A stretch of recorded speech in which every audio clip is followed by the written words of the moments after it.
Salut tout le monde, bienvenue dans le nouvel épisode de QLS où on va débriefer la journée 12.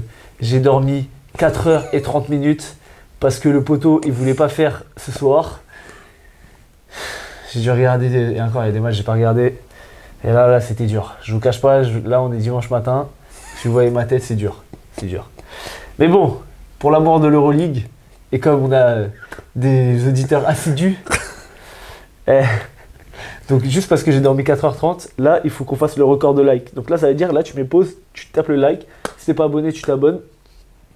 Tu commentes, tu dis est-ce que ça se voit que j'ai dormi 4h30. Dis-moi dans les commentaires.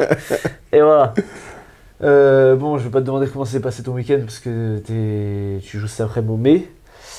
Et toi? Moi, voilà, je suis sorti du trou. Voilà. Arrête de faire le mec humble, vas-y, on sait que tu vas en parler, vas-y, Non, dis. je suis sorti voilà, du trou.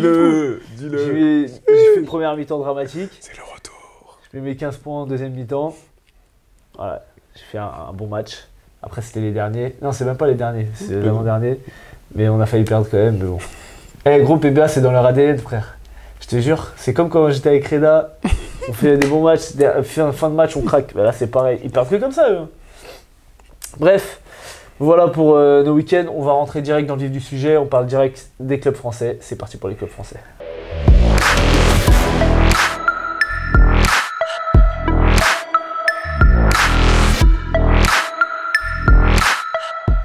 Qui va arrêter Paris? Qui va arrêter Paris? Ah, c'est ça la question? Ouais. Peut-être l'Olympiakos. Non mais Paris vont Final Four, ça y est. Paris vont Final Four. Paris premier d'Euroleague. Oh là là Après là 12 là journées. là là là là là. Non, franchement, qui l'eût cru? Moi je parle même pas, parce que je te dis, tu as encore mis dans tes flops? Je dis, je vais les mettre jusqu'à la nuit des temps. Je spoil, j'en ai rien à Tu vas faire. mettre dans tes flops? Dans mes tops, pardon. Ah ouais, ok. Je vais les mettre dans mes tops jusqu'à la nuit des temps s'il le faut. Ça y est. Ils sont trop forts. Dites-lui que jusqu'à la nuit des temps, ça n'existe pas. C'est depuis la nuit des temps. Non. C'est comme si je dis, ouais, jusqu'à hier, je vais mettre. Gros, putain. Vas-y, regarde. Il tape sur Google en plus. Écoute, Paris qui a. Alors Jusqu'à la nuit des temps. Oui, ça suit d'un roman, ok. Jusqu'à la nuit des temps, c'est un roman, voilà. Donc ça se dit. Ça se dit pas, gros. Bref, Paris qui a battu Bologne. Oui. Gros, ça se dit pas, c'est un. Ça se dit, gros. Qui a battu Bologne à domicile. On n'y était pas.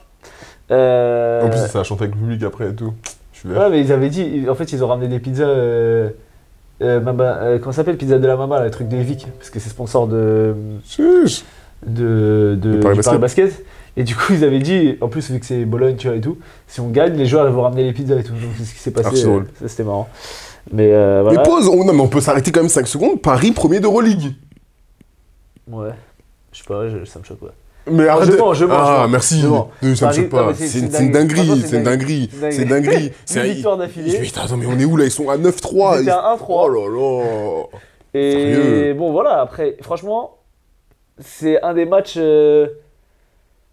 Enfin, j'ai pas envie de dire les moins maîtrisés, mais Si, je suis d'accord. c'était maîtrisé, mais ils n'ont pas fait d'écart. Je les ai pas sentis à un moment vraiment se détacher, comme sur les derniers matchs où voilà, des fois ils prenaient plus de 15 points d'avance et tout, et ça se resserrait.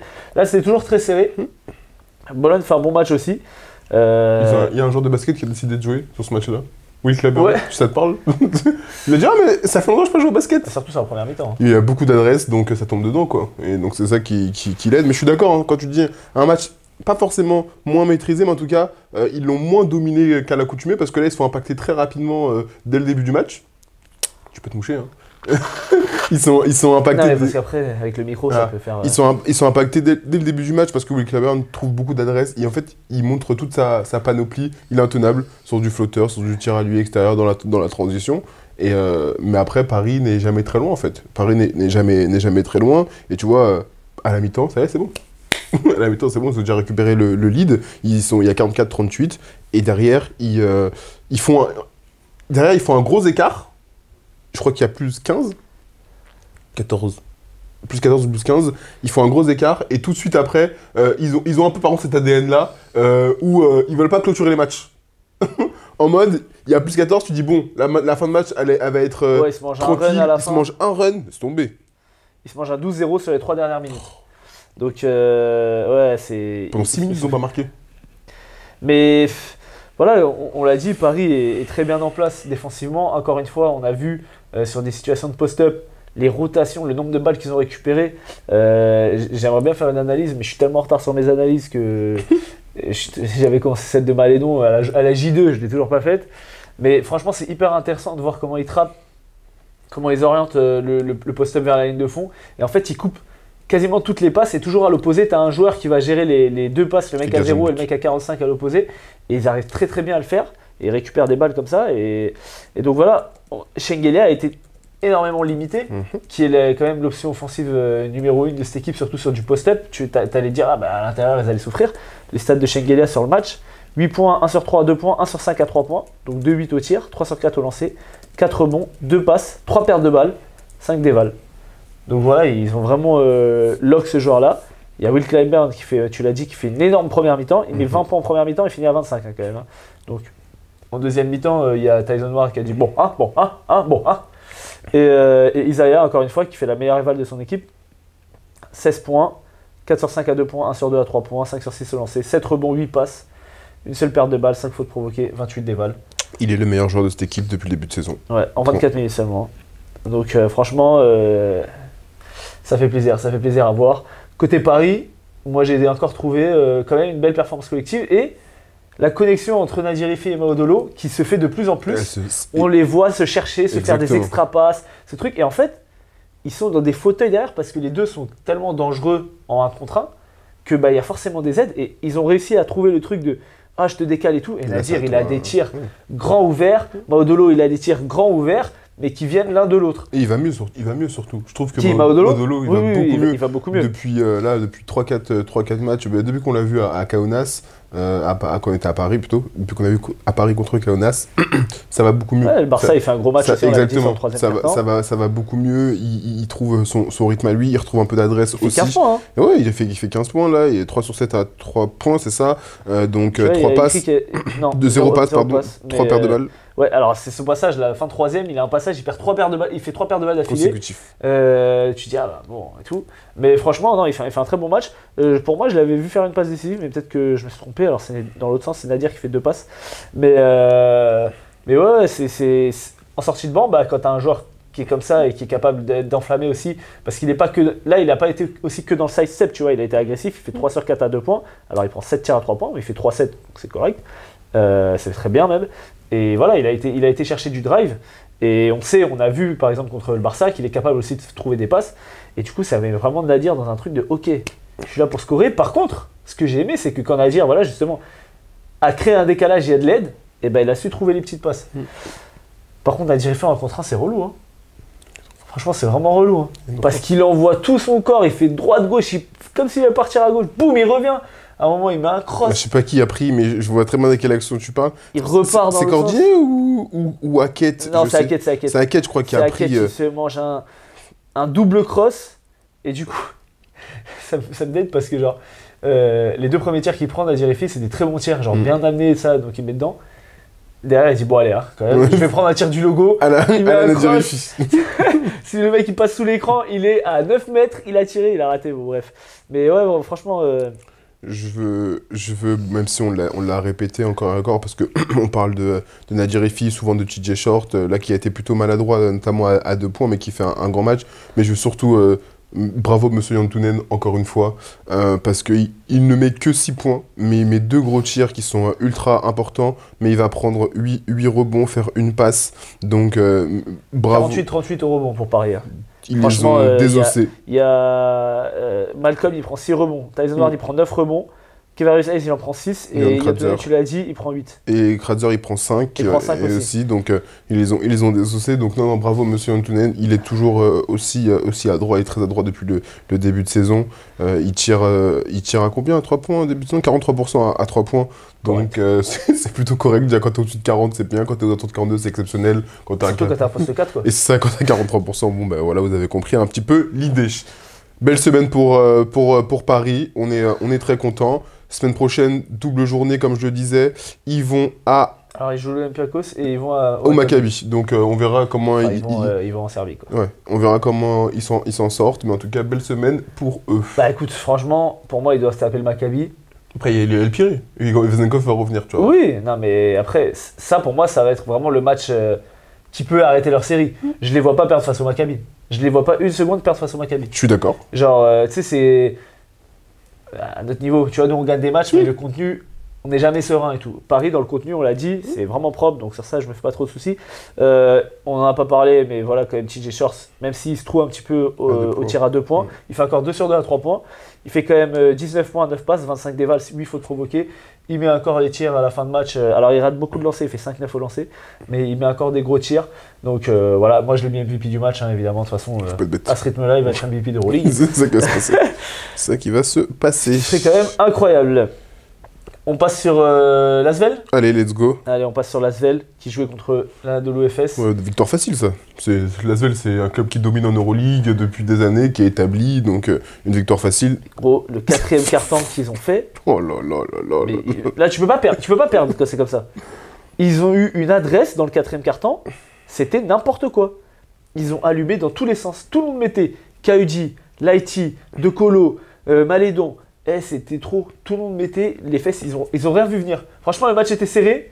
En 2 minutes, c'était plié. Mais bon, ils ont pris la pluie. La pluie, oui, mais à partir du moment où Paris Lee tire comme si c'était Steph Curry. J'ai oublié Paris Lee. Bah oui, parce que tu dis si tout le monde. Sauf le mec qui tire comme si c'était Steph Curry, il tire du logo à un 3 points normal, puis après il leur prend un autre normal comme si tout allait bien et il met 2 filoches. Bah à ce moment-là, je me dis que oui, ils allaient pas perdre. Ils allaient pas perdre. Non, c'est vrai que la pluie qui est tombée sur les fesses, pourtant, qui fait pas un mauvais match. Non, mais c'est vrai que l'Asvel, notamment en sortie de mi-temps, c'est bien remis à l'endroit parce que avant la mi-temps, ils étaient un peu plus en difficulté. Lovering était un peu frustré.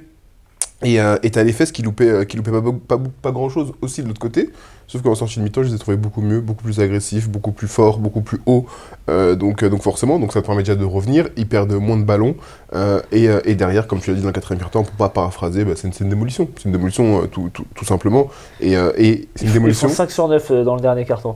5 sur 9 dans le dernier carton. À 3 points, ouais. Et c'est une démolition avec la manière. Je trouve que l'adresse, oui, mais ils ont aussi dans le contenu, ça a été bon. Ils ont volé des balles, notamment avec Paris Lee. On sait qu'il est bon pour ça. Comment il s'appelle, Geoffrey Lauvergne, qui a puni à l'intérieur. Mais quelle saison il nous fait, franchement. Puni à l'intérieur. On voit quand il est là, on voit quand il est pas là. Ça se remarque. Là, franchement, t'as une rotation au poste 5. Parce que t'arrives là, il donne aussi des bonnes minutes. C'est ce que j'allais dire. T'as Dil Sacco qui te sort du banc. Et t'as Geoffrey Lauvergne qui joue comme il joue en ce moment. C'est exactement ce que j'allais te dire, c'est que Tariq Black, il a fait une très bonne entrée par rapport... Il joue que 5 minutes, hein, mais les 5 minutes quand il est sur le terrain, on les voit bien. Hein, on les voit bien. Il a un peu souffert défensivement, j'ai trouvé. Ouais. Mais offensivement, il a porté. Il a été impactant. Et dans cette équipe, comme apparemment il y a 3 MVP, 2, je sais pas en fait. En tout cas, sur ce match-là, parce qu'on n'a pas parlé de Théo Malédon, mais... qui est dans sa lancée. Oui. 17 points, 7 passes, 4 rebonds, 7 fautes provoquées, 24 dévals. Voilà. Alors, par contre, il a le plus mauvais plus-minus de son équipe. Oui, c'est parce qu'en fait, il y a un autre joueur. Il est pas mauvais au basket, un français. Nando De Colo. Melvin Ajassa qui a pas fait un mauvais match d'ailleurs pour Melvin Ajassa, mais Nando De Colo, je sais pas si tu connais. Et, ça me dit quelque chose. Il a fait une bonne finale, je crois. Petit jeune. Bonne finale de JO. Ouais, non, pas mal. En 16 minutes, il fait 17 points. Alors, à 2 points, il a dit que j'allais rien louper, donc il a fait 3 sur 3. À 3 points, il a fait 3 sur 6. Au lancer franc, il a fait 2 sur 2. Donc, sur son match, il est en 150. ça va. Et il fait 4 passes. Il fait une perte de balle, une interception. 21 dévals. Non, ça va. Est-ce que t'as vu le plus-minus de Paris Lee? Oui, plus 33, non? Ouais, c'est ça. En 18 minutes. C'est une dinguerie. C'est une dinguerie. Franchement, l'ASM m'a fait plaisir. Franchement, l'ASM m'a fait plaisir. Ça leur fait du bien aussi, c'est ce que je disais la semaine dernière. Dans le contenu, de prendre des matchs. Exactement, dans le contenu, on les trouve mieux, on les trouve bien, mais souvent, ils venaient mourir un peu en fin de match. Ouais. Là, ils valident ce bon match avec une belle victoire. De l'autre côté, parce qu'en parlons un peu de l'EFS, on a trouvé un Rodrigue Bobois plutôt bien en forme, bien en canne. Comme d'habitude, avec l'absence de comment ça s'appelle, de Shane Larkin qui leur manque cruellement, hein, jusque là. J'ai trouvé, tu me diras ce que toi t'en as pensé, Elijah Bryant moins en vue qu'à l'accoutumée. J'ai trouvé moins. Il était sur le terrain, mais j'ai trouvé moins en vue, moins propre, moins dans tout ce qu'il sait faire, même s'il fait pas un mauvais match, hein, parce qu'il fait 8 points, 6 rebonds, 5. Non, pas 5, il fait 2 passes, mais 5 paires de balles. Donc j'ai trouvé vraiment moins en vue. Darius Thompson, dans sa continuité un peu depuis que Shane Larkin il est pas là, il reprend ce rôle de leader.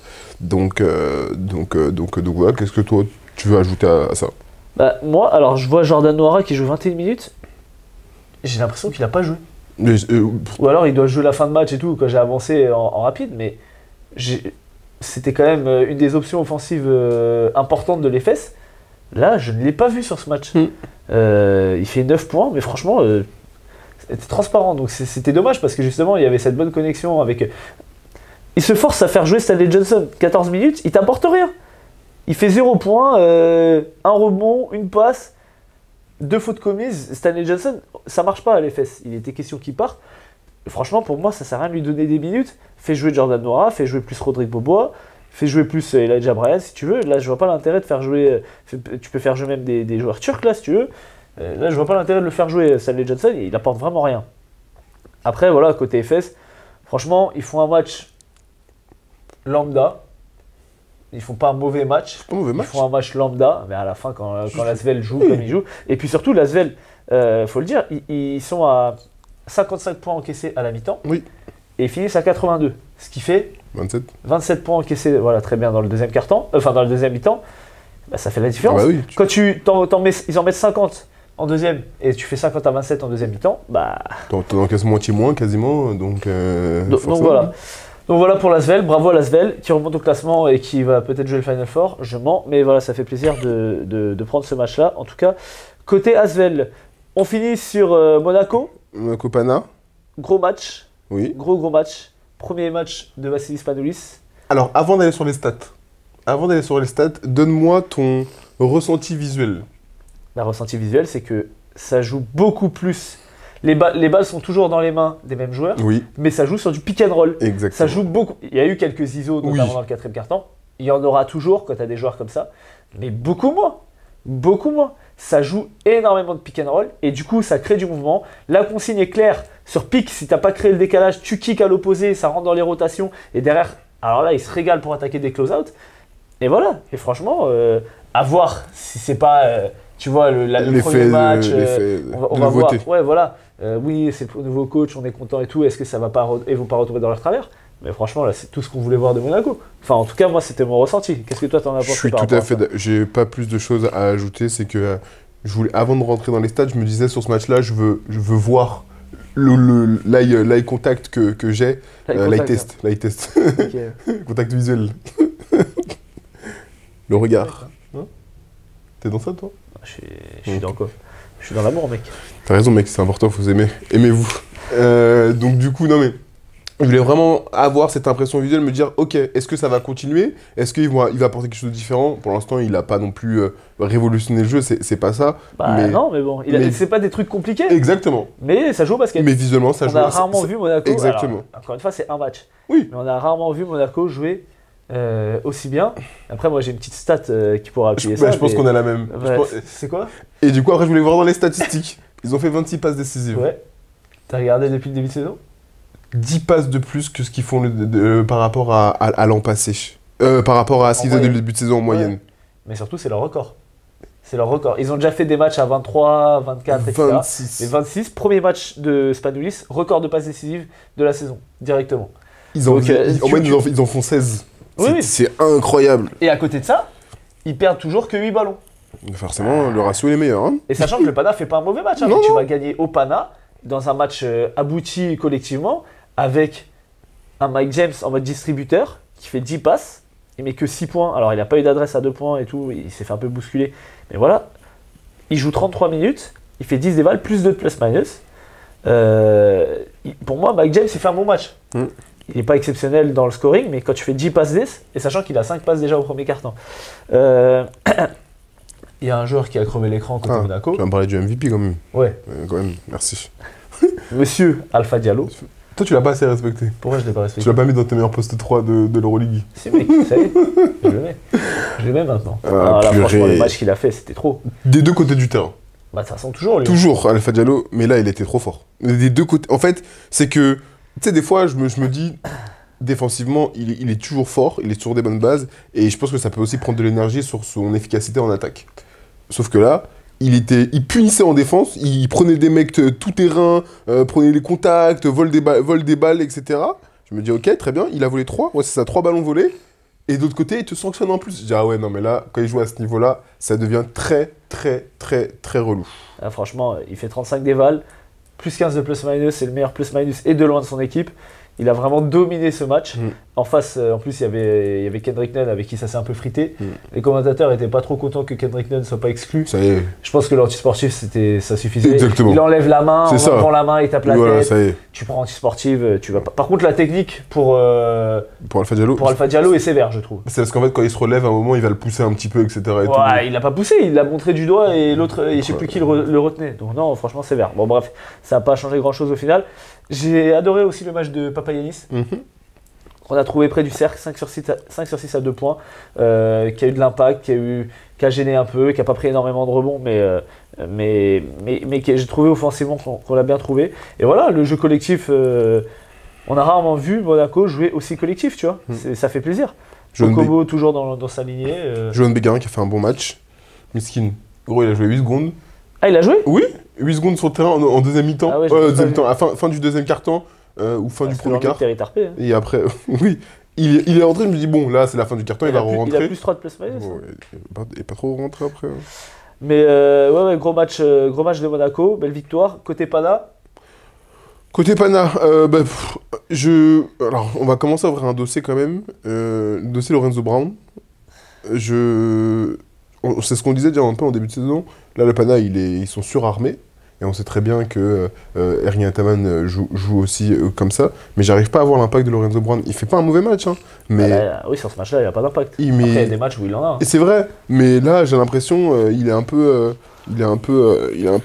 en dedans sur celui-ci.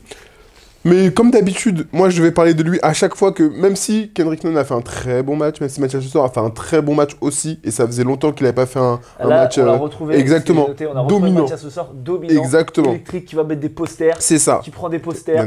Il en a mis un en plus. Que Jared Russell Game, après, celui qui met derrière, c'était sale. Hein. C'est salace. De pied et de main, vraiment sale. Donc non, on a fait un Mathias Sessor, mais je ne peux pas parler de quelqu'un d'autre que mon chouchou, Juancho Hernan Gomez. Mais quel plaisir, vraiment. On redécouvre un joueur qui était plutôt... Dans le trou. Oui, non, mais au-delà de le trou, c'est un joueur qui est plutôt élégant à la base. Genre élégant, qui a un tir extérieur. Exactement, c'est exactement ça, c'est un artiste. Là, je vois un mec, un soutier. Je vois un mec qui va au boulot, il donne des coups, il prend des rebonds, il fait de l'espace, en 19 minutes, il fait 10 points, 2 sur 4 à 2 points, 2 sur 5 à 3 points, il fait 6 rebonds, il fait une passe. Franchement, il me régale à chaque fois que je le vois jouer, c'est un plaisir. Et c'est aussi pour ça que Konstantinos Mitoglou joue beaucoup moins. Ouais, aussi, il a plus 11 de plus-minus, sachant que son équipe perd de 3 ou de 4. C'est le meilleur plus-minus de très loin de son équipe. Derrière lui, c'est Le Sort à plus 2. Non, pardon, il y a Lorenzo Brown à plus 3. Mais ce que tu dis, voilà, c'est traduit aussi sur l'impact sur le terrain. Quand il est sur le terrain, son équipe joue bien. Il fait tous les petits trucs. Tu l'as dit, les rebonds. À la fin, il met aussi des gros tirs. Non, franchement, Juancho Hernan Gomez, sur cette saison, j'ai rien à lui reprocher. C'est clair. Il joue que 20 minutes. Ouais. Maintenant, moi, j'ai une question quand même sur le coaching d'Ergin Ataman. La semaine dernière, t'as t'as 2 mecs qui ont performé. Kendrick Nunn et... C'était qui la semaine dernière? Je sais plus. Omer Yurtseven. Yurtseven, c'est vrai qu'il avait bousillé dans la raquette. Il joue 5 minutes. 5 minutes. Pourquoi? Alors, c'est quoi? L'année dernière, on a critiqué... Exactement, on a tiré sur Ergin Ataman, on l'a critiqué sur le coaching, etc. Finale, champion d'Europe. C'est quoi? Il a gagné ce crédit. Pas comme Tchous Matteo. Oui, je tire une balle gratuite sur Tchous Matteo, même s'il ne mérite pas, mais... Il a gagné ce crédit de dire je gère mon effectif comme je l'entends. Si lui, même si Yurtseven bousille quand il est sur le terrain, si lui il juge qu'il doit jouer 5 minutes, il juge qu'il doit jouer 5 minutes. Je ferme ma bouche, maintenant je ne dis plus rien. Ok. On verra. On verra. Mais, indépendamment du crédit d'Ergin Ataman, j'ai trouvé ça étrange. Oui. Peut-être qu'il y a une raison. Oui, peut-être qu'il s'est passé un truc dans la semaine. Peut-être pas. Peut-être qu'il a boudé, après il est revenu et du coup il faut qu'il revienne petit à petit. Il regarde pas les vidéos de toute façon. Mais ouais, j'ai trouvé ça étrange. Après, voilà, tu perds le match. On l'a dit, hein, le Pana, attention. Si tu passes en 5 ou 6, C'est pas la même saison. ce sera pas la même chose. Ce sera pas la même saison. L'année dernière, ils sont pas loin de sortir face au Maccabi. Hein. Si Baldwin se blesse pas, on a peut-être pas la même histoire aujourd'hui. Mais avec des cibles, ma grand-mère est millionnaire, donc... Elle l'est pas. Ah, un virement, gros. Mais c'est pas ça la question. C'est que là, Tu veux finalement... vérifier Non, merci, ça va. Bye, j'annule. Merci de venir m'aider, s'il vous plaît. Ok. Non, donc voilà, là, la réalité, c'est que pour l'instant, ils sont champions d'Europe et que son coaching l'a conclure, amené mec. à la victoire. Voilà, ok. On passe du coup vite fait sur le daily review comme d'hab. On va appeler ça le quick review parce que Le quick. la Parce quick qu'on est... hein, parce qu'on est précoce. Ah, ok. Oh. Je me désolidarise.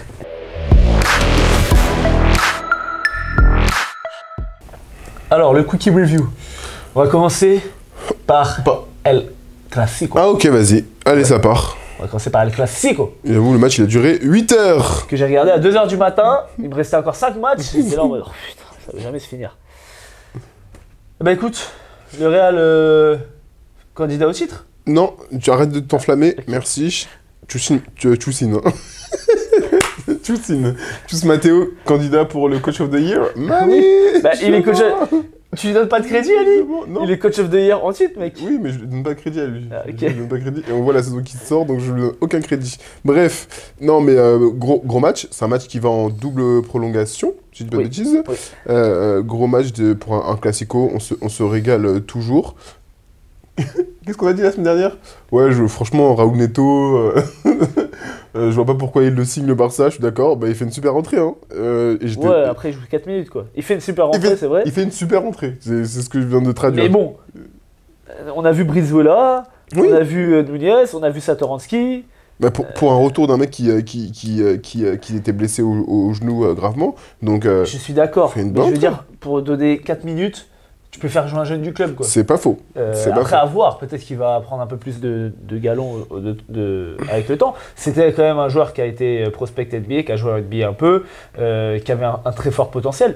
Mais c'est vrai que sur ces dernières saisons, il n'était pas, ça rendait pas, c'était pas la folie quoi. Il joue 4 minutes sur un match qui va en double prolongation. C'est Hein. vrai. mais donc victoire du Real sur cette double prolongation, mais donc j'ai trouvé un Real consistant. Je sais pas ce que tu me diras ce que toi t'en as pensé. Moi je sais pas, j'ai regardé, j'étais dans la lune gros. Ah, Là ok. je peux faire une analyse, mais mon analyse, je sais pas si elle va être très pertinente. J'ai trouvé un Real qui était plutôt consistant, qui était plutôt régulier. J'ai trouvé un Barça qui était plus en difficulté et qui tentait de revenir, même si parfois ils ont été devant. Notamment à la mi-temps, c'est le Barça qui est devant. Mais derrière, j'ai trouvé que c'était le Barça qui courait après le Real parce que Facundo Campazzo, bah, c'est le MVP de cette équipe et il distribue pour tout le monde. Parce que Walter Tavares a été ultra dominant. Franchement, ça fait longtemps qu'on l'avait pas vu faire un match Ça comme fait ça. très longtemps qu'on l'avait pas vu comme ça. Défensivement et offensivement, il fait 20 de mémoire, 22 et 17. Il fait 24 et 18, 24 39 déval, 24 et 18. plus 20 plus voilà. minus. Donc il fait un très gros match. On a vu aussi un Mario Hezonja bien en canne, bien en forme, à mi-distance. J'ai trouvé qu'il a pas... Mais j'avais pas vu que Fakou il avait fait d'aussi grosses stats. Mais oui, je t'ai dit tout à C'est l'heure. pour ça que. Mais ok. oui, c'est pour ça que je te On dis aurait que- pu mettre deux il y a mecs du sept- Il y a Real. 7 mecs, je t'ai dit, tu m'écoutes pas. Mais c'est pas grave, on reviendra sur ça plus tard. Donc non, je trouve un Real vraiment consistant. Côté Barça, c'est pas pour lui tirer dessus. Il fait pas mal. Et il a fait une entrée, mais c'est pire que le terrorisme. Ah ouais. Ah, il a fait une entrée. Ah, mais moi j'ai regardé vraiment en diagonale quoi. Il rentre, il fait une faute. Ouais. Après, il fait une deuxième faute, il prend une technique. Ah ouais. En, Putain, on dirait moi en contre 10 le Vésiné quoi. c'est ça, exactement. Mais en genre, 15 secondes, 20 secondes, une entrée dramatique. En plus, il le laisse sur le terrain après, mais bon, il Je a sais pas... pas, Hernan Gomez joue que 3 minutes. Donc je sais pas s'il est blessé ou. Je sais pas, quoi, mais- j'ai pas eu de retour là-dessus. Youssal joue que 8 minutes, hein, mais l'entrée, c'était très drôle, j'avoue, j'ai rigolé un Oui, mais petit peu. normalement, quand t'as Vezeli et Hernan Gomez, Youssouf ne joue pas quoi. Oui, mais il a pas... Après, là, c'est un match-up aussi contre un joueur un peu de son profil, C'est ça. très grand, très longiligne, donc peut-être qu'il a voulu tenter ça. Oui, de toute façon, Vezeli a joué. Hein. Denaria. Vezeli a joué 38 minutes quasiment, donc, parce qu'il a Oui, bousillé. 150. Oui.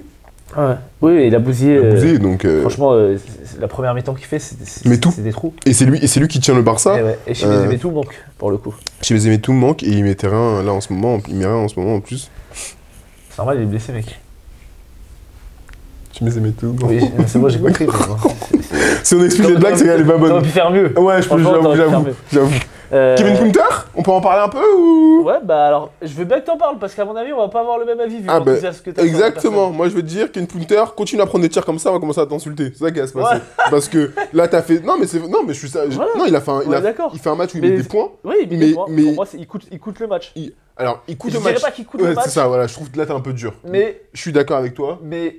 Il y a mieux à faire. Je suis tout à fait d'accord avec toi. Je suis tout à fait d'accord avec toi. Notamment, je trouve qu'il a abusé du tir à 3 points. Il fait 2-8. Et je suis d'accord. Je pense pas qu'il coûte le match. Mais des fois, il prend des tirs sur la prolongation. En plus, à un moment, c'était du grand n'importe quoi. Donc, j'étais en train de me dire, mais là, t'abuses. Et même si tu mets 27 points, tu vois, comme quoi... Il fait 27 points sur 21 tirs. Hein. C'est ça. Plus 8 lancés. Donc, c'est pas non plus... exceptionnel en termes de pourcentage. C'est ça, c'est pour ça que des fois tu regardes. Il fait 9 sur 21 au tir. 9 sur 21, tu regardes les stats, tu dis ah purée, 9-22 plutôt. Oui, 9-22, pardon. Tu regardes les stats, tu dis ah purée, il a fait un gros match. Et dans le contenu, oui, il met du tir à mi-distance, notamment au début de match, et ça se passe plutôt. Et après, il a un passage sur la fin de match où il met un gros tir à 3 points et un gros tir à mi-distance. Exactement. Mais il en rate beaucoup aussi. Et en fait, c'est des tirs, quand tu les rates, ça fait mal à ton équipe parce que. La balle n'a pas bougé. Tu prends un tir, genre. En fait, c'est qu'il crée même pas de décalage. Le nombre de tirs qu'il prend sur Walter Tavares, qui a la main comme ça, Walter Tavares, il fait 2-22. Tire sur une jambe, un truc bizarre là, ça y est. T'es son coéquipier, tu te dis, bah attends, on peut peut-être trouver mieux. Ok, que tu prennes les tirs. Prends un pic, essaye de créer un décalage. Si jamais ça vient frapper, bah, comme on a dit sur Nadjirifi, tu vois, va kicker la balle. Et t'as des shooters autour. T'as Brines, t'as Jabari Parker, même si Jabari Parker, là, il fait un match dramatique, tu vois. Mais t'avais Zeli qui rate pas. Tu peux créer des décalages, on sait que tu vas tirer, tu vois, c'est les profils de joueurs, tu vas faire une hésitation, les mecs ils vont monter direct. Là franchement, il met 27 points comme tu dis, mais pour moi il fait du mal à son équipe. Il fait du mal à son équipe, je vais pas dire qu'il coûte le match, mais il fait du mal à son équipe. C'est vrai, mais en plus, et en même temps, il y a une lecture qui est assez difficile parce que c'est lui qui permet au Barça de revenir dans la première prolongation, tu vois.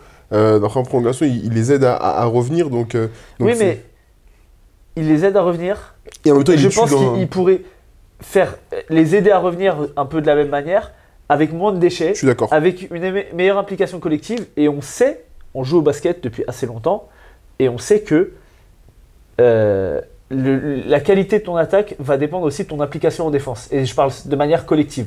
Si tu regardes un mec enchaîner les tirs difficiles en isolation, ok, c'est basket pro, t'as des rôles et tout. Mais derrière, t'as pas forcément envie de te la foutre en défense, tu vois. Et franchement, moi, j'ai pas aimé le match de Kevin Punter, même s'il fait 27 points, 25 déballes. J'ai pas aimé son match. Et j'ai trouvé sur le début de saison que c'était mieux, et sur le match de club, c'était mieux, et que là, depuis plusieurs matchs, sur novembre, c'est pas, plus compliqué. pour l'instant, c'est pas ça. Voilà. On a un peu tout dit, de toute façon, on va pas digresser très longtemps. J'ai juste aimé Alberto Albalde. C'est pas un joueur que j'ai. Mais qu'il arrête de prendre des step side à 3 points comme si c'était Steph Curry ou Damien Lillard. Merci. Voilà, ok. Tu voulais parler du coup, t'étais sur Kaunas. Non, tu veux parler de. Non, pas le Kaunas, c'est très bien. Vas-y, on va parler de Kaunas du coup. Kaunas. Très mauvaise opération. Très mauvaise opération. Tu vas perdre contre Baskonia, donc chez toi. Chez toi, c'est ça exactement, je voulais être sûr. À Zalgirio Arena, très très mauvaise opération. C'est toujours Zalgirio par contre. C'est toujours Zalgirio, oui. Ouais, t'as dit Zalgirio encore. Non. Si. C'est pas grave, ok. Si tu prends le ratio victoire-défaite de Baskonia, ils ont perdu 1, 2, 3, 4, 5... Ils étaient sur 5 défaites d'affilée. Ouais. 5 défaites d'affilée. Tu reçois le Baskonia, tu dois gagner ce match. Et ils n'ont pas été dedans. Même si le premier carton, il est dominé par... Ils sont pas très loin, je veux dire, pardon. Mais ils n'ont jamais été dedans. Lonnie Walker qui semble être bien. Mais Baskonia, en fait, ils l'auront rendu en 16-0 à un moment. Il y avait 18 points d'avance. Et je sais plus combien. Et Baskonia est à moins 16. Et ils reviennent en leur remettant un 16-0. Quelle mauvaise opération, tu laisses filer ton avance et en plus tu perds le match. C'est une catastrophe par rapport à ce que tu as proposé depuis le début de saison. J'étais en train de me dire, mais à quoi ils jouent? Et je les ai trouvés moins impactants. J'ai trouvé, J'ai trouvé Sylvain moins impactant, il joue pas beaucoup, il joue un quart Basconia, d'heure. c'est leur première victoire à l'extérieur. C'est dingue, C'est à 0,5, hein. c'est dingue, c'est Et dingue. aller gagner à Kaunas. Kaunas qui était quand même une forteresse très difficile à prendre, ils étaient à 5-1 à domicile. Franchement, comme tu dis, ça fait tâche. Ça fait tâche. Kaunas aurait pu rester, tu vois, avec Olympiakos, Monaco et le Bayern à 8-4. Là, il se retrouve à 7-5. Attention, derrière, tu as le Real qui Ça pousse. klaxonne. Il y a d'autres équipes qui arrivent, donc c'est... Très mauvaise opération du week-end, elle est pour eux. Lonnie Walker qui, dans la continuité, même s'il a eu beaucoup de déchets à 3 points, mais là, est bien rentré, on va dire, dans ce collectif et sur son rôle à lui. Par contre, je vois que Sylvain, il est moins impactant. Tu vois le plus-minus de Lonnie Walker, par contre? Oui, mon 26, oui, bah oui. Ça, c'est pour ça que j'ai dit à titre individuel. Ouais. Donc j'ai dit collectivement, il est bien dans son rôle à lui. Je pas dit qu'il avait fait du bien à l'équipe. Sylvain, il est moins impactant et ça s'est ressenti aussi sur ce match-là. De toute façon, je les ai jamais... ils ont eu une avance, mais je les ai jamais sentis sereins. Je les ai jamais sentis dominés et dominants face à Baskonia. Voilà, donc Baskonia qui fait une excellente deuxième mi-temps, qui gagne la deuxième mi-temps, 48 à 28, donc il met plus 20 sur la deuxième mi-temps. Défensivement, ce qu'ils ont proposé, moi j'ai trouvé c'est hyper intéressant parce que on sait que Kaunas aime bien s'appuyer sur justement des mismatchs, utiliser des switches, utiliser Matt Mitchell, utiliser Ulanovas. Bon là il n'y a pas Brazdeikis, mais Brazdeikis elle est là pour punir les petits. Biroutis parfois. Ouais, Biroutis c'est un 5, je parle d'extérieur qui okay. poste. Et franchement, les extérieurs de Baskonia ont extrêmement bien défendu, que ce soit Cameron Baldwin, que ce soit Trent Forrest. Bon, Marcus Howard, non, mais du coup, ces deux joueurs-là, ils ont relancé vraiment Baskonia. Trent Forrest, défensivement, ce qu'il a apporté, c'était fou. Offensivement, il a mis aussi des points. Shima Moneke a trouvé de l'impact sur du rebond, sur de la course, sur de l'adresse aussi à 3 points. Après, on sait qu'il est capable de temps en temps d'en mettre. Mais vraiment, Kaunas n'a pas pu s'appuyer justement sur son post-up. Ils ont perdu beaucoup de ballons sur ça, ce qui a donné du jeu rapide à Shima Moneke, Dante Hall. Ouais, et Dante Hall qui fait un match. Ils se sont fait détruire par Shima Moneke et Dante Hall. Exceptionnel. Il a marché sur l'eau, il a marché sur tout le monde. Il fait 25 dévals, je crois. C'est 14 et 11. Ouais, voilà, 14 et 11. Voilà, on va pas s'attarder. Juste mauvaise opération pour Kaunas. On n'en attend pas grand chose de Baskonia. Vous faites juste chier à prendre une équipe, à battre une équipe qu'on voulait voir en haut. Ensuite. Alors, on va évacuer un match très rapidement. On a fait une analyse très intéressante, donc n'hésitez pas à la retrouver, l'analyse du Bayern sur Full Court Analyse. Pétage, hein. Là, il jouait contre l'Étoile Rouge. Il jouait contre l'Étoile Rouge. Ouais. Donc, j'allais dire, plutôt une grosse affiche avec un Bayern qui est plutôt bien en ce moment. Que nenni, ma bonne dame, ils se sont fait ouvrir. Bon bah voilà, donc on va pas en parler. Ouvrir. Il y a eu plus 24, à un moment il y avait plus 30, etc. Je vais juste parler d'un mec, peut-être que vous ne connaissez pas, mais je vous invite à aller le voir jouer. Il s'appelle Philippe Petrousev. Il a tout simplement marché sur l'équipe du Bayern Munich. Il était à 15 points sur le premier quart-temps. Il les a détruits de long en long, en large et en travers. Je vous donne juste ses stats très rapidement. Il fait 25 points en 22 minutes, 8 sur 10 à 2 points, 2 sur 2 à 3 points, 3 sur 6 selon ses francs. Il les a massacrés, il fait 34 déval, plus 25 de plus-minus. Je n'ai rien d'autre à dire de plus parce que j'ai pas envie de parler de ce match qui était nullissime parce que l'Étoile Rouge a massacré le Bayern. Ok, un autre match dont on va pas parler, Alba Berlin-Maccabi. Maccabi qui tape Berlin, bravo Maccabi. J'ai pas regardé de toute façon. Moi j'ai regardé, mais de toute façon c'était un très beau résumé. Voilà.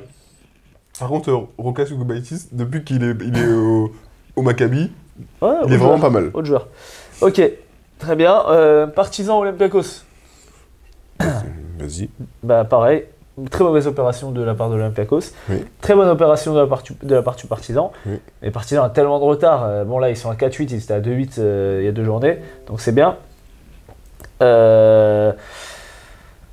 J'ai trouvé un Partizan qui commence à retrouver du rythme. Notamment avec Carlick Jones, notamment avec un line-up avec 4 petits. Qui switchait surtout, mais qui n'a pas laissé l'Olympiakos punir les switches comme on a pu le voir sur le match contre Baskonia. Ils ont essayé justement de faire la même chose, de mettre la balle à l'intérieur sur les switches, sauf qu'en fait ça venait toujours très bien aider. Ça ressortait pour des tirs ouverts. Malheureusement l'Olympiakos n'a pas mis ces tirs-là. Et à la fin, des briques. T'as Evan qui met un N1 assez difficile pour essayer de rapprocher l'Olympiakos et du coup qui a pris ses responsabilités en prenant des tirs non, des terroristes. de terroristes. Ouais. Mais en même temps, c'est ce qu'on a envie de le. Moi, je préfère le voir comme ça que timide. Je suis d'accord. Après, voilà, là, ça n'a pas marché. Je suis d'accord, mais juste, il y a un tir pour moi, il doit pas le prendre. Bah, celui qui prend à 3 points. Ouais, à vas-y, 8 mètres. ouais, ça y est, ça. C'est Oui. pas ce tir-là que tu dois prendre. Au pire, va dans la raquette, provoque, tu rates. Mais ce tir-là, je pense que, en but, t'es pas loin. Après, il en a mis tellement des gros C'est tirs vrai. comme ça depuis le début de saison. C'est vrai. Moi, ça me dérange pas. C'est vrai. C'est à l'inverse de Kevin Punter, et c'est pas qu'on est chauvin. S'il fait ça sur 4 matchs d'affilée, on le dira de toute façon. Evan Fournier, moi, j'ai été le premier à critiquer quand il était pas bon. Hein. Ouais. On n'est pas chauvin pour être chauvin. Respecte Evan Là, Fournier. juste. Il a pris ses responsabilités. C'est son rôle de prendre ces tirs-là. Il ne les a pas mis, il les a pas mis. C'est pas des step back sur 6 personnes. Non, c'est clair. Voilà, tu vois. C'est pas les tirs de Tyler Dorsey. Le pauvre, il a pas joué. Arrête. Donc voilà, écoute, le Partizan, c'est bien pour eux. Carlik Jones, très gros match. J'ai bien aimé l'apport de Koprivica. J'ai bien aimé le match de Brandon Davis. Moi aussi. Koprivica Voilà. m'a fait plaisir. On va parler de l'Olympiakos un peu plus en profondeur après. Yes. Mais du coup, voilà, bravo aux Partisans. Ensuite, qu'est-ce qu'il y avait d'autre comme match? Fener-Milan. Fener-Milan. Ça, c'était pas mal. Ouais, c'était pas mal, j'ai regardé que la deuxième mi-temps. Arrête de dire c'était pas mal. J'ai regardé que la deuxième mi-temps. Ah d'accord, Milan a ouvert le Fener. C'est juste que là, le score, il reflète pas exactement la fin de match parce que oui, Fener à la fin a mis des tirs, a mis d'adresse, ils reviennent à -6. Mais la réalité, c'est que sur la deuxième mi-temps, Milan est au-dessus. Quatrième quart-temps, ils les ont massacrés. À un moment, ils leur mettent un 17-5, il y avait, je sais pas, plus 17, plus 18, je sais même plus combien. Milan, collectivement. Mon chou, il a fait un match, hein. Mon gars, Mirotic. Non, Arthur Zagars. Ah, il a fait un très bon match. Il a fait un très très bon match. Je suis très content. Mirotic a bousillé le Fener. Et ça fait très très longtemps qu'on ne l'a pas vu à ce niveau-là. Donc, Contre une grosse équipe. Contre une grosse équipe en plus. Donc voilà, sur ce match-là, il fait 29, 6 sur 9 à 2 points, 3 sur 6 à 3 points, 8 sur 11 de lancer franc. Il prend 9 rebonds, il fait 2 passes. Donc il fait 38 d'éval, plus 10 de plus-minus. Donc c'est là pour montrer à quel point il a été dominant. Alors, ouais, vas-y, finis si tu veux finir. Bah vas-y. Ouais. La semaine dernière, je vais y arriver. La semaine dernière, on a fait une analyse approfondie sur le Fener. Oui. Et on a dit, le challenge de cette équipe, ça va être de réussir à faire jouer Wade Baldwin et Nigel Davis ensemble. Eh ben, le challenge n'est pas relevé apparemment. Toujours pas. Well Baldwin, il est revenu. Je le trouve plutôt bon d'entrée. Il trouve ses spots. Il trouve ses spots à 2 points, il met quelques tirs à 3 points, même si c'est pas le plus grand shooter. Et je me dis, ah là c'est bien, maintenant il faut juste que Nigel Davis soit dans la continuité de ça. Peux-tu nous donner les stats de Nigel Davis s'il te plaît? 30 minutes, 6 points, 1 sur 6 à 2 points, 1 sur 2 à 3 points, 1 sur 1 lancé, 2 rebonds, une paire de balles, 0 passes, 3 fautes commises, 3 fautes provoquées, 1 déval, moins 10 de plus-minus, je pense que c'est son moins bon match de la saison. Il mettait rien alors qu'il était à 20 points de moyenne sur les 5 derniers matchs. Il mettait rien du tout. Il n'y avait rien pour lui, il mettait rien du tout, il envoyait que des bricasses. J'ai vu Tarik Biberovic envoyer des tirs, mon chouchou, mettre des tirs, ça je dirais c'est bien. Tarik Biberovic, on l'a dit, il est meilleur avec Wade Baldwin à côté. Il est meilleur avec Wade Baldwin. Zagars qui rentre, pareil, il était dans le 5 je crois d'ailleurs. Oui, il était dans le 5. Il fait un super match, il fait 27 minutes, il met 16 points, on l'a bien retrouvé, il a été ultra agressif, il a été tiré des lancers francs. Je me dis, ah c'est bien, Nigel Davis, vas-y, tu peux t'y mettre. Oh, tout le match, il n'y arrivait pas. Alors est-ce que c'est un mauvais match ? Et comme ça peut arriver à beaucoup de joueurs. Ou est-ce que ça va être ça dans la continuité, sachant que tu récupères ton effectif? Donc ça sera intéressant de voir ce qui va se passer par rapport au Fener, parce qu'ils vont avoir besoin de Wade Baldwin pour aller loin, ouais, mais ils vont aussi avoir besoin de Nigel Davis, de trouver justement ce lien, cette cohésion, ce lien en attaque pour que ça puisse fonctionner, sachant que très rapidement, et après je te passe la main, cette semaine ils vont à Baskonia, donc normalement tu dois prendre ce match, et après tu vas au Real, tu reçois Monaco, tu vas au Barça, Paris, Partizan, Efes. Donc tu vois, t'as là jusqu'à fin décembre, tu as des clients face à toi. Ouais, et tu vois, ouais, je regardais là, Nigel Davis sur la saison, il est à 24% de usage rate. Et là, sur ce match-là, il est à 14%.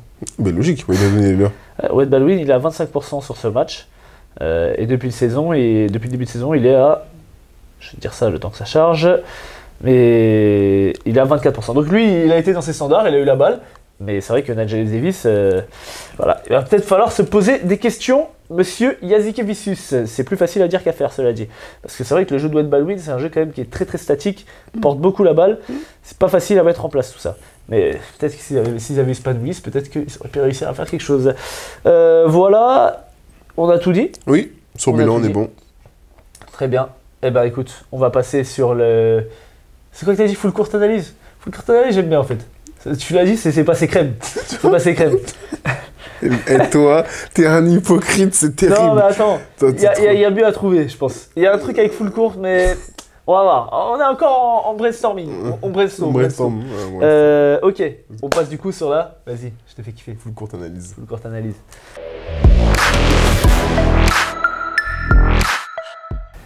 Alors mon petit pote, aujourd'hui on va parler de l'Olympiakos. Ouais. Très bon choix. On leur a porté l'œil. Dis, cette semaine on va faire l'Olympiakos, 6 victoires d'affilée de ça. Bim, défaite aux partisans. Alors Olympiakos, qu'est-ce que tu peux nous dire sur cette fabuleuse équipe qui est quand même une équipe, malgré la défaite aux partisans, qui est encore dans le top 5 de l'Euroleague, favorite au titre, clairement, avec les autres qu'on a dit là. Avant de rentrer dans l'analyse et dans les statistiques, c'est une équipe que, même sans forcément s'y connaître, quand tu les vois jouer, ça joue bien au basket. Tu as du mouvement de ballon, tu as les joueurs pour le faire. Et très vite, c'est une équipe, tu vois, il y a des équipes, comment dire ça, où pour identifier leurs faiblesses, Ouais. tu as besoin d'un peu plus pousser la chose, d'être un peu plus concentré, de regarder vraiment plus en détail. L'Olympiakos, sans forcément s'y connaître en basket, tu vois tout de suite c'est quoi leur faiblesse. Tu vois que c'est une équipe qui tourne plutôt bien, qui se connaissent depuis assez longtemps. Ils ont des forts joueurs intérieurs, mais ce qui leur manquait très rapidement, et tu l'identifies très rapidement, c'était des mecs qui pouvaient mettre des tirs extérieurs.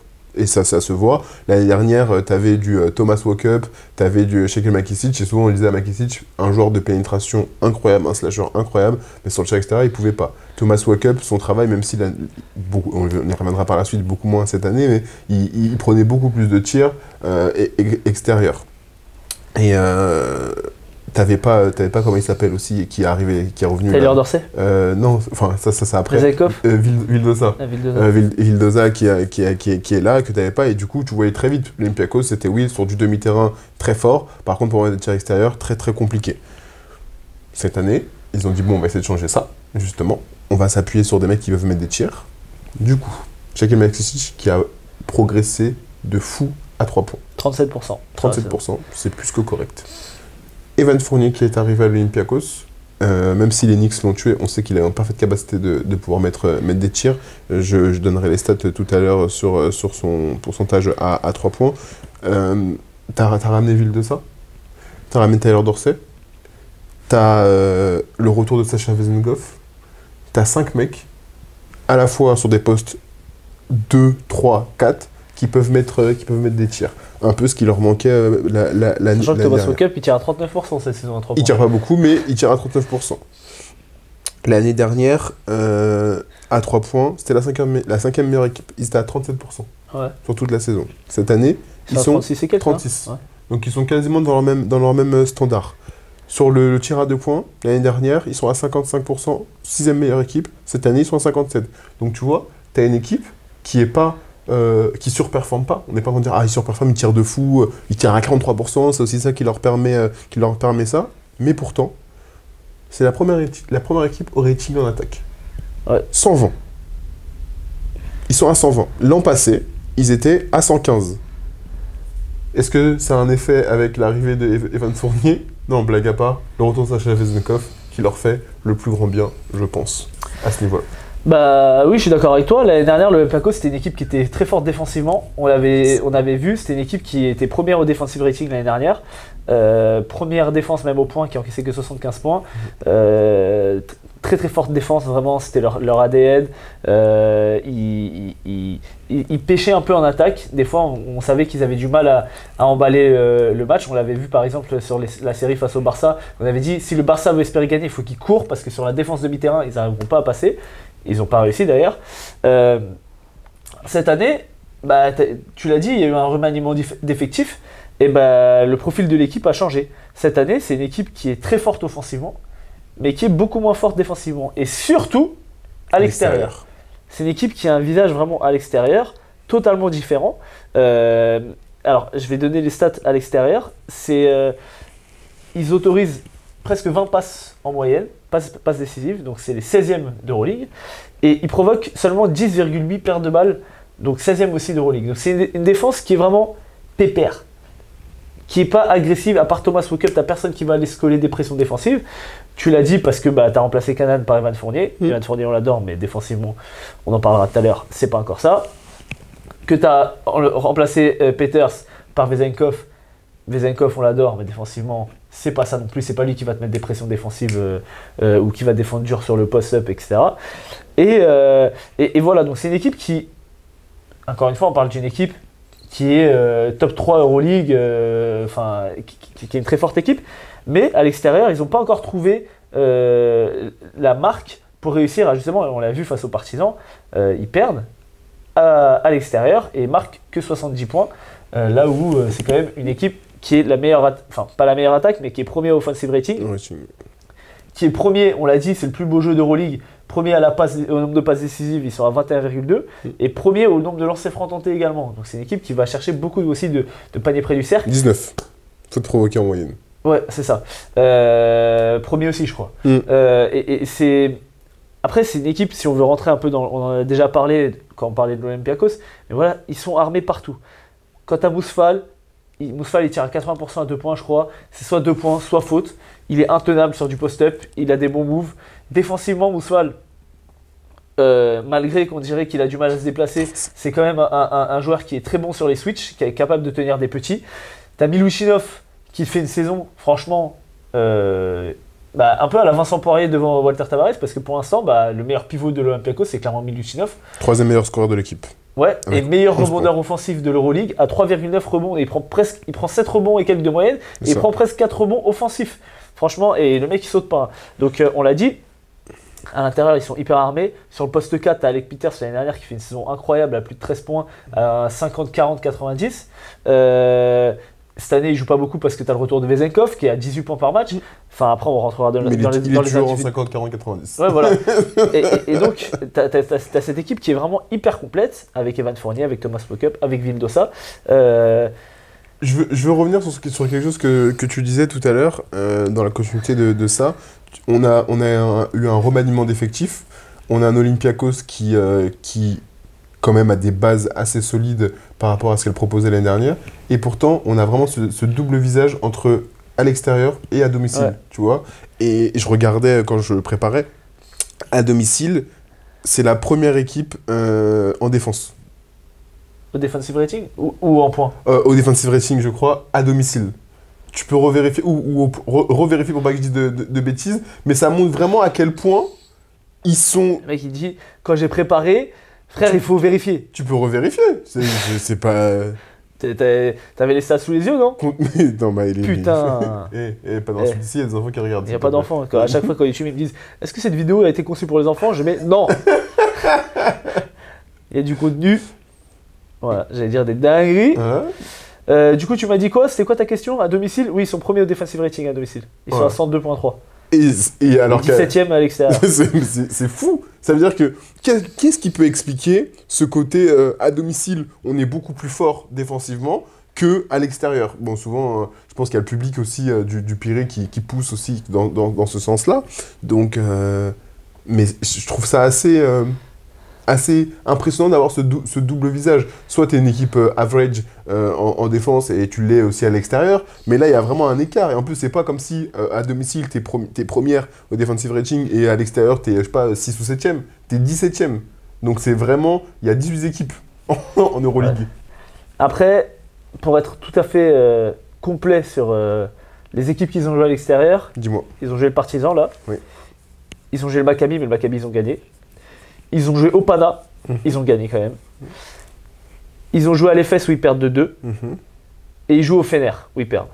Donc quand même, à part, on va dire, ils jouent au Bayern, je l'ai dit ou pas? Et ils perdent au Bayern, le Bayern, ils perdent pas à domicile. À part l'Efes qui perdent à l'extérieur, ils ont quand même joué des grosses équipes à l'extérieur. Partizan, c'est... Bon, Oui. pas depuis le début de saison, mais on sait que c'est quand même une équipe, c'est un stade qui est dur Ça à peut aller jouer. expliquer. Maccabi, ils gagnent. Le Pana, ils y vont, c'est dur, ils gagnent. Les Fesses, ok, sortie de route, on va dire. Le Bayern, c'est très dur d'aller gagner là-bas. Et Fenerbahçe, ils étaient premiers d'Euroleague, enfin, ils sont premiers ex-aequo d'Euroleague, donc c'est dur. Donc, les stats, ça peut expliquer aussi ce truc-là. C'est sûr que quand ils vont aller jouer à Bologne, à Milan, je dis n'importe quoi, à Lasvel, ça peut faire remonter ces statistiques-là. Après, défensivement, c'est une équipe qui, en termes de points encaissés, ils sont 4e meilleure défense, à 79,6. Mais, pourquoi il y a cet écart entre le defensive rating et la défense en termes de points? En fait, le defensive rating, c'est lissé sur 100 possessions. Donc en fait, l'Olympiakos a un pace très très lent. Ils sont 15e d'Euroleague. Le demi-terrain. Voilà, c'est beaucoup une équipe qui joue demi-terrain, donc qui ralentit le jeu, etc. Donc forcément, c'est une équipe aussi où il n'y a pas beaucoup de points. Ils ont un très très fort offensive rating, mais je pense que, ça j'ai pas regardé la stat, mais je pense qu'en termes de points marqués, ils sont 7e, tu vois, ils sont au milieu, à 85. Ils sont à 120 au offensive rating, mais ils sont à 80. 85 points, parce que voilà, ils ont que 70 possessions. Donc voilà, c'est une équipe, franchement, on prend beaucoup de plaisir à les voir jouer, surtout quand il y a Vezenkov, parce qu'il y a énormément de mouvements sans ballon, etc. Maintenant, on a fait l'aspect un peu collectif, on peut rentrer un peu dans l'aspect individuel. Bon, on vient de parler de Vezenkov, le retour de Vezenkov, il est revenu comme s'il n'était jamais parti. Et tu perds ton MVP qui a des envies de NBA derrière, il revient comme un MVP, il joue 27 minutes 40 en moyenne, il tourne à 18 points et demi de moyenne, 63% à 2 points, 35,3% à 3 points, 88% au lancer franc. Tu peux parler fort, vous, arrête de chuchoter. Donc je parle normal. Il prend 6 rebonds, tu ajoutes à ça 6 rebonds, il fait 1,7 passes. Donc oui, il est 22,9 à l'éval. Je sais pas si c'est le deuxième meilleur éval, je crois. Je vais aller vérifier. Je crois que c'est la meilleure éval. Hein.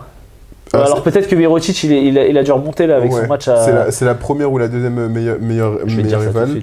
Donc oui, il est MVP de 2023. Et il revient comme... 2022-2023, c'est Mike James. Ah. Mais non, enfin oui, tu m'as compris. Ouais, ok. Ouais. L'année dernière, c'est Mike James, et voilà. Donc, en fait, la MVP, on donne toujours l'année après. Ok, mec.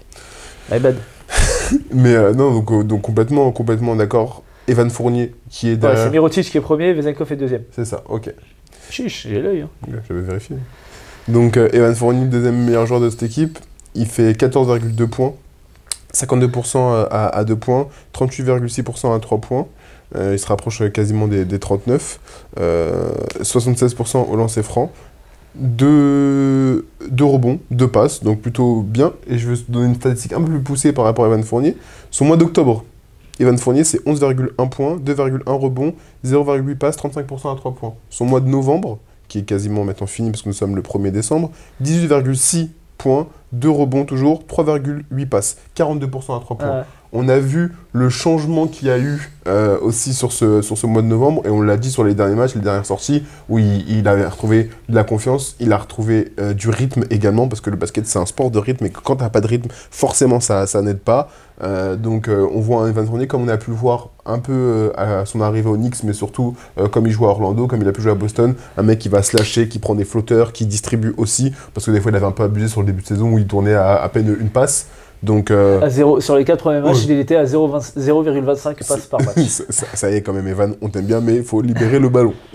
et donc moi, ça me fait plaisir de le voir comme ça. Je suis encore une fois pas d'accord avec toi, comme je l'étais déjà pas pendant les JO. Et je ne suis toujours pas quand tu dis que défensivement, c'est toujours pas ça. C'est pas le meilleur défenseur. En tout cas, c'est pas le meilleur. En tout cas, les stats appuient mon point de vue. Ce n'est pas le meilleur défenseur, j'ai regardé, ce n'est pas le meilleur défenseur, je suis tout à fait d'accord. Oui, ok. Et donc t'as regardé, qu'est-ce que t'as regardé comme stat? Je sais ce que tu vas dire, donc vas-y, mais je vais te laisser le dire, t'inquiète pas. Moi, je ne suis pas d'accord parce qu'il y a les statistiques, et après il y a aussi ce que tu vois. Oui, c'est pas le meilleur défenseur, oui, il perd des duels, c'est vrai, mais c'est pas un plot non plus. Il a un impact sur le defensive rating de plus 14 points sur 100 possessions. Oui. Il est dans les 9% les plus mauvais de l'Euroleague. Donc c'est quand même, tu me dis, c'est pas un plot. C'est pas un plot. On aime beaucoup Evan Fournier, Evan Mehdi Fournier, nanana. Toi, t'as pas le temps de dire. C'est un mec qui joue 30 minutes dans une équipe qui joue le titre. Il peut être meilleur. Je m'attends pas à ce que ce soit Thomas Walkup, je m'attends pas à ce que ce soit Shaquille McDaniels. Il peut, ça je suis d'accord. etc. Il peut. Il doit être meilleur. Oui. Il peut pas avoir un si mauvais impact défensif, ça doit pas être une cible. Là, à l'heure actuelle, dans le scouting report, les équipes adverses elles disent ok, il faut qu'on attaque Evan Fournier. Et il est encore jeune, il a 31 ans ou 32 ans. 5,92. Ouais, 5,92, mais je crois qu'il est fin d'année. Alors je sais pas s'il a eu ses 32 ans, mais il est trop jeune. Alors après, il se remet en rythme. C'est vrai que ça faisait longtemps qu'il n'avait pas eu de rythme. 29 octobre. Ouais, donc c'est bon, il a eu ses 32 ans. Mais là, actuellement, son impact défensif, il est cata. Après, on l'a dit, à l'extérieur, ça joue, ils ont joué des grosses équipes, etc. Bon, certes, c'est la réalité, moi, que je vois, et c'est appuyé par les stats. Après, c'est pas le seul. Il y a un joueur qu'on encense depuis plusieurs matchs, Nicolas Milutinov, qui a 11 points, 7 rebonds, 63% au tir à 2 points et 85% au lancer. C'est le meilleur rebondeur offensif, on l'a dit, de l'Euroleague. Il a un offensive rating qui est incroyable, à 137, mais un defensive rating catastrophique, enfin à 118, et avec un impact aussi catastrophique sur son équipe. C'est une équipe qui, voilà, n'a pas encore trouvé son assise défensive. On l'a dit, ils n'encaissent pas beaucoup de points, mais parce qu'ils jouent sur un pace lent. En tout cas, je trouve qu'ils peuvent encore progresser sur cet aspect-là, notamment avec des joueurs importants comme Vezenkov, comme Milutinov, comme Fournier, parce que les joueurs qui font le taf défensivement, c'est surtout McKissic, c'est surtout Walkup. Alors Walkup, il joue beaucoup, il fait des passes, il défend. Il a 4,9 passes, il a 1,3 steals, et en plus de ça, il a 39% à 3 points. Donc c'est un peu dans le registre de Nicolo Mellis qui fait... Mais sur quel pourcentage de tirs il a pris à 3 points? Parce que 39%, 11 sur 28. 28 sur 12 matchs. Ouais, c'est pas mal. Donc il prend 2 tirs à 3 points à peu près, un peu plus de 2 tirs à 3 points par match. Pas mal. Donc non, mais après, voilà, il en prend pas beaucoup, mais... Non, c'est pas mal, voilà, c'est bien. Et c'est la première force défensive de cette équipe. En plus, c'est le meneur, donc souvent il va s'occuper des meilleurs arrières adverses. McKissic aussi, on l'a dit, qui s'améliore à 3 points, qui est capable de se lâcher. Un peu moins en vue depuis qu'Evan Fournier a trouvé du rythme. Donc il est moins utilisé, mais après, quand il joue, il est toujours bon. Mais c'est vrai que c'est un joueur qui était très fort dans les quatrièmes quart-temps, qui finissait souvent les matchs, qui avait de l'impact sur de la course, qui était capable de mettre des gros drives sur les fins de match. Et là, c'est vrai que voilà, tu as le retour de Vezenkov, tu as Evan Fournier qui est arrivé, donc il y a moins de place pour lui aussi sur les fins de match. Mais voilà, c'est une équipe qui, on l'a dit, qui est très, très bien armée. Pour finir sur Vezenkov, par rapport à ce que tu as dit tout à l'heure, si vous n'avez jamais regardé Sacha Vezenkov, si vous ne regardez pas trop l'Euroleague, c'est Klay Thompson d'Euroleague. C'est-à-dire que le mec ne dribble jamais. Et encore, il n'a pas un très bon pourcentage à 3 points cette année. L'année où l'MVP, à mon avis, c'est au-dessus. Finis ta phrase. Mais c'est un joueur qui dribble extrêmement peu, qui est très très bien dans les déplacements. Et on n'a pas parlé de Barzokas, mais le système de jeu de l'Olympiakos est excellent. Beaucoup de coupes dans le dos, beaucoup de fake screen, beaucoup de remontées. On l'avait vu, j'avais dit que j'allais faire l'analyse, c'est toujours en attente. Mais ils ont des plays qu'ils arrivent à répéter avec efficacité 5 fois d'affilée sur d'autres ouvertures. Voilà, ils trouvent des ouvertures. Les mecs ont de la lecture. Les intérieurs sont des bons passeurs. Les extérieurs sont des bons passeurs. Il y a du liant. Franchement, c'est une équipe qui fait peur pour moi à la concurrence. Et voilà, c'est une équipe que j'adore voir jouer. Et donc, tu voulais dire quelque chose ? Je suis d'accord, mais dernière fois, tu compares Vezenkov et Klay Thompson avant qu'on se batte ici. Toi, t'es fou, quoi. Pourquoi ? Parce que Klay Thompson défend ? Merci. Alors, oui. Je parle dans la dimension faut de... être précis. Il ne dribble pas. Faut être précis. C'est ce que j'ai dit. Non, mais c'est une émission sérieuse ici. J'ai dit c'est le Klay Thompson d'Euroleague parce qu'il ne dribble pas du tout. Offensivement, il faut parler. Parce que Klay Thompson, à l'époque, là, mon gars... Oui, non, mais voilà. D'accord, bien sûr. T'es bien en canne, hein. C'est qui le Klay Thompson d'Euroleague ?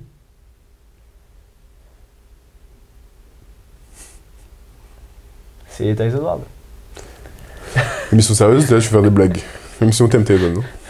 Putain, il a pas de Klay Thompson. Mais Klay Thompson, il est vraiment unique. Mais mon gars, il est unique, gros. Il plantait à 3 points, il défendait, il prenait le meilleur arrière en face, ça et tout. Après, derrière, il faisait juste des... Parce que dans les meilleurs tireurs à 3 points, c'est que des plots défensivement. Nadir Iffi, Marcus Howard, Carson Edwards. Très gros match de Carson Edwards d'ailleurs cette semaine. Il n'y en a pas. Hein. Non, il n'y en a pas. Et par contre, je sais pas, pour Tyler Dorsey, je le trouve moins intégré dans la rotation. C'est normal. Parce que Evan Fournier est bon, parce que Shaquille McKissic est là aussi.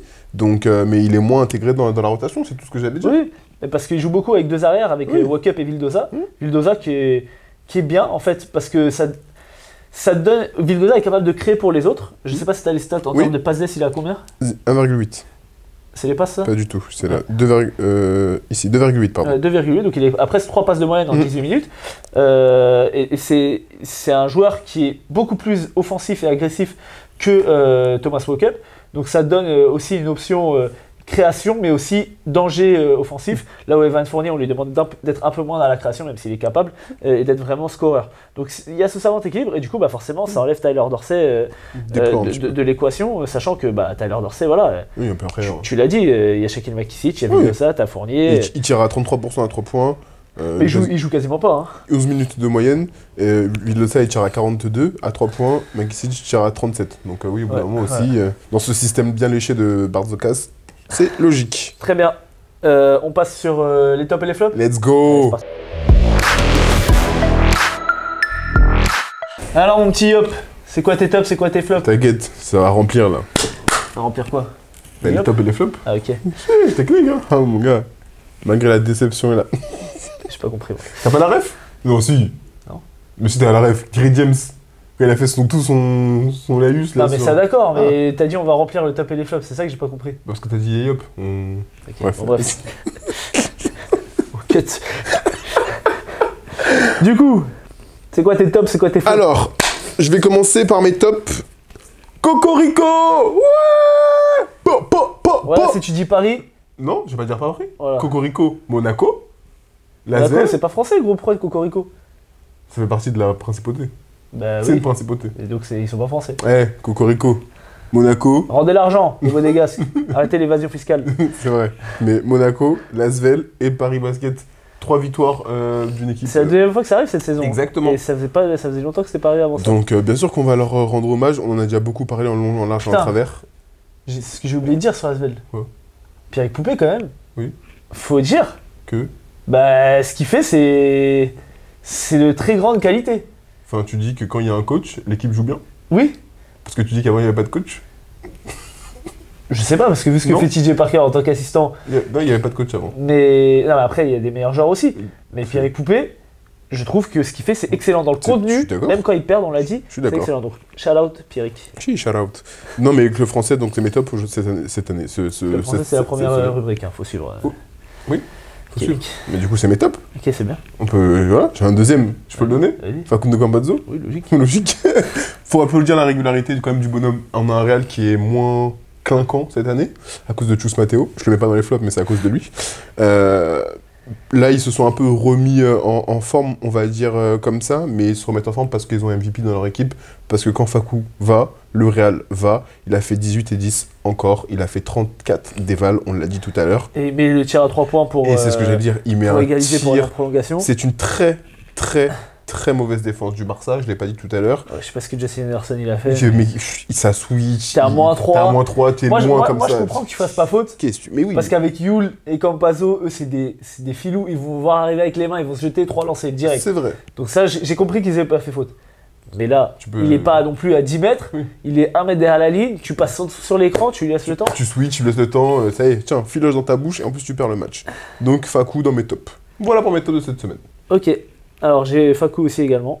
J'ai Baskonia, parce que ce qu'ils ont proposé à Kaunas sur la deuxième mi-temps, c'est le top de la semaine. J'ai pas dit que c'est les tops de l'Eurolegue. Sinon, on met toujours Olympiakos, Paris, etc. C'est ça que je veux entendre. mais non, mais oui, t'as raison. Mais Baskonia a fait une super réaction en deuxième mi-temps, sans TLC, il faut le dire aussi, et avec de la grinta, tu vois. Défense, course, un peu d'adresse, mais ils sont pas appuyés trop sur Marcus Howard, c'est surtout sur la défense. Tu as fait 0,7 de 30 points aussi. Marcus Howard, lui aussi, t'inquiète, un trou. Il sortira du trou. Et mon troisième top, c'est Yann Vezeli. J'aime bien. Parce que franchement, le match qu'il fait, surtout la première mi-temps qu'il fait, il y avait un duel avec Tavares, c'était dans des styles différents, c'était vraiment exceptionnel. Et en plus, il se met à tirer à 3 points, donc un peu relou comme joueur. S'il veut venir au Paris Basket, on dit pas non. Voilà pour mes tops. Sois pas bête, le Barça ne nous a jamais lâché. Pour mes flops, le Barça, 3 défaites d'affilée. Bien sûr, vous allez dans les flops. Au bout d'un moment, c'est pas normal pour un club. 3 ou 2 3. avec un club de cette Ah oui, stature. Paris, et- et la semaine dernière, ils perdent je sais plus qui, et là. la Real. Donc avec ses ambitions et ses statures, vous êtes censé perdre des matchs, ça peut arriver, mais là c'est trois défaites consécutives, c'est pas normal. Au bout d'un moment, il faut sortir un peu les doigts. Kevin Punter, on t'a encensé sur ton mois d'octobre parce que tu as été très très fort, mais là sur le mois de novembre, tu es moins bon. Tu prends des tirs qui font mal à l'équipe, on l'a dit encore, donc on va pas revenir dessus, mais vous êtes clairement dans mes flops. Deuxième flop que j'ai, c'est les lancers francs de Paris. Par contre, parce que ça, on va commencer à en parler, ils Ça gagnent. se voit moins maintenant qu'ils gagnent, quoi. Bah, ça- C'était le problème au début des matchs, C'est au parce début qu'ils de saison. qu'ils gagnent, mais là tu fais encore 10-17 à 3 points, donc un 5 sur 9, dont un 5 sur 9 pour Lancer, tu veux TJ. Au lancer, pardon. Au lancer franc, dont un 5 sur 9 pour TJ Short.